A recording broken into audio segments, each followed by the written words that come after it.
are there other examples where, I mean, you know, was Mark pretty easy to prep for press? You know, Mark led me to water often. I was a very different communications professional when I started at Facebook, and he pushed me to do things that I really normally at the time would not have felt comfortable doing. From being okay, going back to the newsfeed example, he felt very strongly when that protest happened that he needed to apologize to the users. And I was like, are you kidding me? Who apologizes? I mean, you don't do something like that. We just, you know, like go on, issue a statement, like we don't need to talk any more than we're doing. And no, the right thing to do is we need to issue this blog post. I need people to understand what we're trying to do here. And sure enough, you know, that blog post is Facebook lore now. You know, we messed up and blah, blah, blah, blah, blah. And really, I praise him for showing me a lot of things that I wouldn't have normally done. And really actually, you know, doing things with my gut instead of how I was taught to do something. Yeah, I think both you guys are basically right there. You know, the more human you appear, I mean, you're sitting down there across the table from a human being. Contrary to popular belief about journalists, we are still actually human. And you know, we want to see that humanity. I mean, you guys talked about media training. Mashable has actually just been through media training recently, where we were told things like, you know, well, Pete was told things like, you know, have your 4 stories. You know, they're going to want to talk about your life and how you started this blog in Scotland in the age of 19. So have your 4 prepared stories. But I think that can kind of get in the way, right? It can make you too polished, too scripted, too robotic. And you know, from my perspective as an interviewer, that's the depth of the interview. Well, I do believe that having anecdotes to be able to talk about is important, but they don't need to be sort of structured, scripted ones. Right. But you know, if someone's asking you, like, can you give me an example of what a user does on your site? Being able to just rattle something off. If you're not the type of person, like Rick is probably the type of person that can give you example after example, but not everybody is like that as a founder. So you know, making sure you've got a couple of those lined up, I think is important. But maybe not have them be so scripted. Yeah. You know, that reminds me. Yeah. Funny story. Well, that sounds kind of yeah. That reminds me. It wasn't built to be. There's a funny story. So we'll open it up to questions in a second. But first of all, I wanted to get to this whole issue of, you know, we are all kind of in this world, this very small world of CEOs and PR and journalists. You move in a lot of the same circles, and you sort of become friends. And has that ever been a problem in your experience? Having a friendship with a journalist who then has to turn around and interview people. Being friends with a journalist who you have to say, no, you can't interview the CEO. I wish I had a story for you, but no. It hasn't been a problem. I think, I try to go to a lot of events and meet journalists and build relationships. And what I'm trying to do is build a mutual respect, right? These are people that I read all the time, Mashable, TechCrunch, GigHome, whatever. And you know, when I go to events like this, I want to be able to build a real human relationship with them.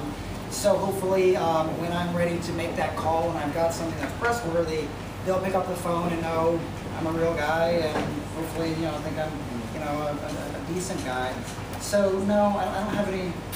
I mean, because I want to build relationships where it's professional and friendly, but I haven't gone really that much further with any of the journalists, and probably purposely so. So that way we always have that line, so I know when they do a story on us, it's going to be because they know to pick up the phone, that I've got something for them that's interesting, but it's also going to be that professional side of I'm helping them get the first crack at a story or something like that, which is great for you as a journalist. And I can feel good that you know me, you're going to hopefully write something that's hopefully positive about what we're doing. All right.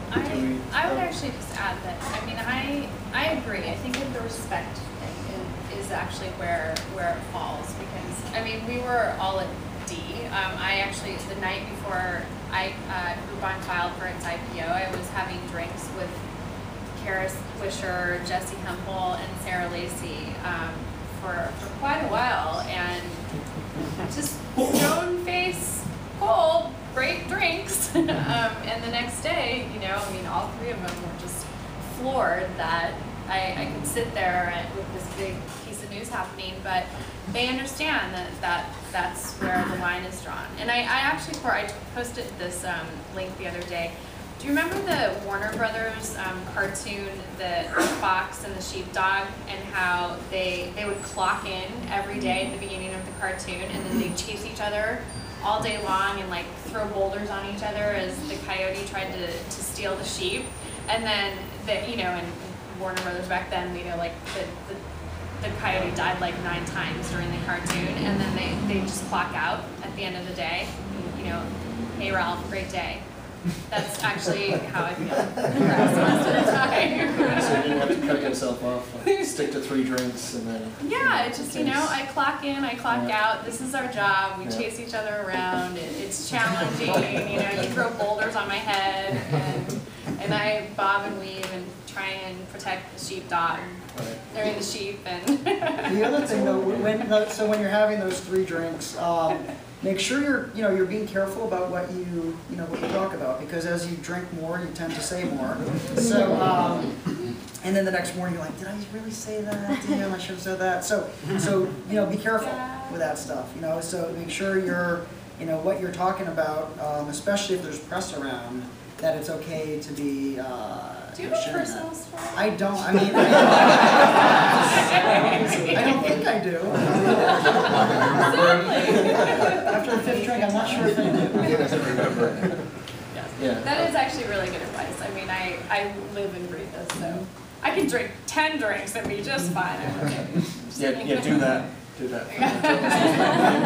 Get trying to tell us and actually, you know, when you're talking about product or you know, whatever announcement with the press, make sure you're being truthful and credible, because once it's out there and it's written, you've got to be able to back that up. You know, if someone pushes you on, you know, your user number, your revenue, or whatever it is, you know, don't create vaporware just to get stories, because that's not going to last very long.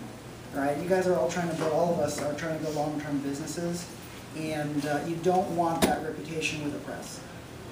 I also think when you get to the point of bringing on somebody to do your communications, sitting down and spending the time to brief them on the ins and outs of your business is really important, because you may have an angel investor that you know is not known, or most people aren't invested, but those are the type of things that sort of come up in the larger stories. You do features, and it's really hard as a communications professional to all of a sudden be thrown off because you don't have a clear enough line of communication with who you're working with, you know, internally or externally. And speaking of angels, so you know, I mentioned about that I try to get out there a lot and meet journalists and all that stuff, but you should also be leveraging your investors and your advisors. So that's been really big for us. We have a lot of great advisors at Branchout that are kind of press-worthy people, like Tim Ferriss and Sean Fanning and Naval Ravikant, Dave Morin, and literally a dozen others. And then some of our investors are big guys like Kevin Effersey, who is actually, 2 connections with you. Kevin was a main investor in Facebook and in Groupon. So Kevin in Excel and Redpoint and Tim Chang from Norwest and all these great people involved, and I leverage them a lot. You know, Kevin with Excel invited me down to a conference at Stanford about, I guess back in January, and I met some guys from DLD. DLD is kind of the TED of Europe, and I had never heard of it, and they asked me to come speak in Munich, so I jumped on a plane, and it turns out it's a big deal. And I would not have got that if it wasn't for Excel, and then I kind of leveraged that to the next thing and the next thing. And you know, these your investors and your advisors know a lot of people. And here's another example. Phil Kaplan is one of our advisors. He's kind of an internet celebrity kind of guy.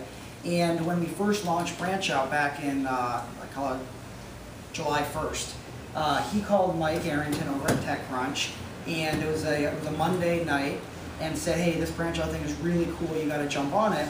So Mike started checking it out and called me at 11 p.m. on a Monday night. Because Phil had called him, and Mike and I had a relationship that I had built over many years with Mike, he felt comfortable calling me at Monday at 11. I told him what we're doing. He wrote the blog at like 2 a.m. Literally, I was just waiting there by my computer, for the post. And then we had 8 VCs call the next morning. And in the story, the lesson there is that I had an advisor that pushed the story onto Mike. I had a relationship with Mike, so he trusted me to call me at Monday night, kind of past business hours. And then that was... I don't know if that's trust, that's just Mike. Well, yeah. Well, he had my number. Yeah, well, that's but that's kind of, relationships being built over, over a while and having a product that was unique to the market at that point.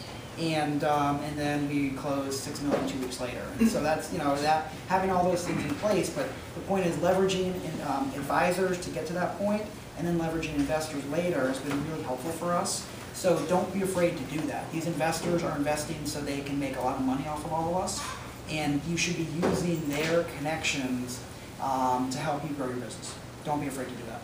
And they make great interviews as well. Here's another example. So the other day I was talking, Fast Company? Yes. Fast Company? Can't remember. The one that wanted to be Kevin.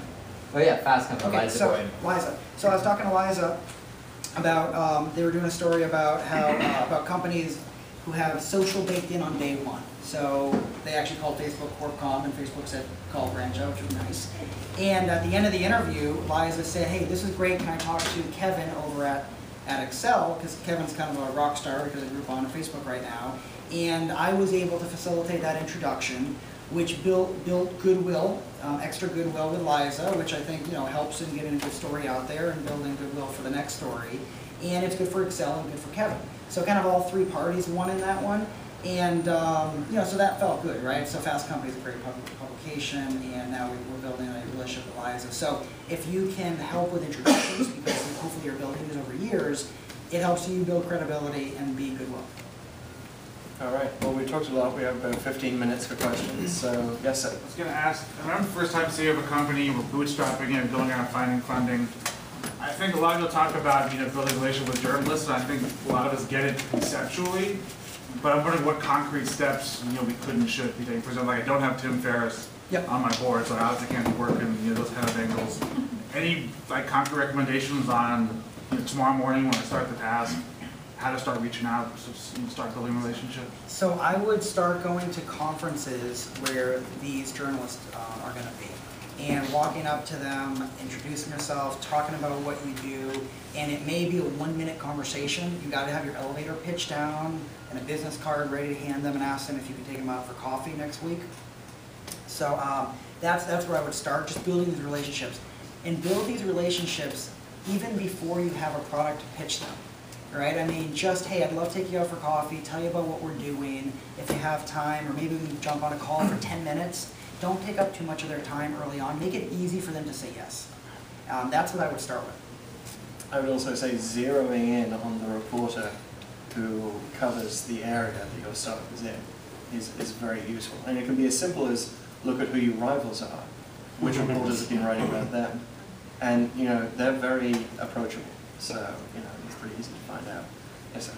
So I have a question. So one of the topics that were a panel discussion at my conference, which by the way, Ben Parr and Jolie Odell and Karis Fisher are speaking, but it's the idea of the press release, because there's been some debate on that the press release is dead. So can you sort of comment on that or talk about it from a PR standpoint and a journalistic standpoint?